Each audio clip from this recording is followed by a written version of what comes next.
Welcome to Yo-Yo City Takis.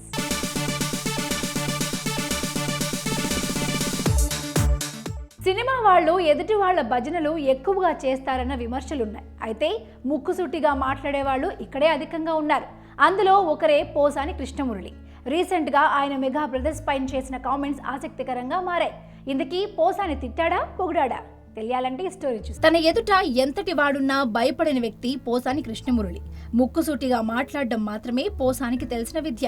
అయితే కాస్త మినహాయింపు ఏంటంటే కొందరిని పొగిడాడో లేదో తెలియకుండా విమర్శిస్తాడు. తాజాగా మెగా బ్రదర్స్ చిరంజీవి పవన్ కళ్యాణ్ పై పోసాని ఇలాంటి వ్యాఖ్యలు చేశాడు. చిరు ప్రజారాజ్యం పార్టీ పెట్టినప్పుడు పోసానికి సీట్ ఇప్పించాడు.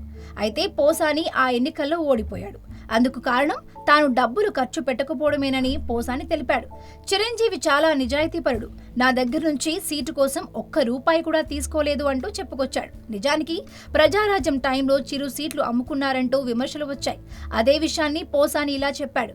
ఇక పవన్ గురించి చెబుతూ, నేను ఓ వ్యక్తి గురించి మాట్లాడాలంటే అతడు నిజాయితీపరుడైనా అయ్యుండాలి, లేదంటే చెడ్డ వ్యక్తిత్వం గలవాడైనా అయ్యుండాలి అని విభిన్నంగా స్పందించాడు. పవన్ కళ్యాణ్ స్థాపించిన జనసేన పార్టీ ఏంటో తనకేమీ అర్థం కావడం లేదని, అర్థమయ్యాక స్పందిస్తే బాగుంటుందని అన్నారు. అంతేకాదు ప్రజారాజ్యం పార్టీని మళ్లీ ప్రారంభిస్తే ఆయన వెంట నడవడానికి సిద్ధంగా ఉన్నానని తెలిపాడు పోసాని. ఇక పాక్ ఆర్టిస్టులకు మద్దతు పలికిన బాలీవుడ్ కండలవీరుడు సల్మాన్ పై ధ్వజమెత్తాడు. ఈ దేశంలో సల్మాన్ కంటే పెద్ద తీవ్రవాది ఎవరూ లేరని ఘాటుగా విమర్శించాడు. ఇంతకీ అసలు పోసాని మెగా బ్రదర్స్ ని విమర్శించాడా పొగిడాడా? ఇది అర్థం కాకే తల్లు పట్టుకుంటున్నారు సినీ లవర్స్.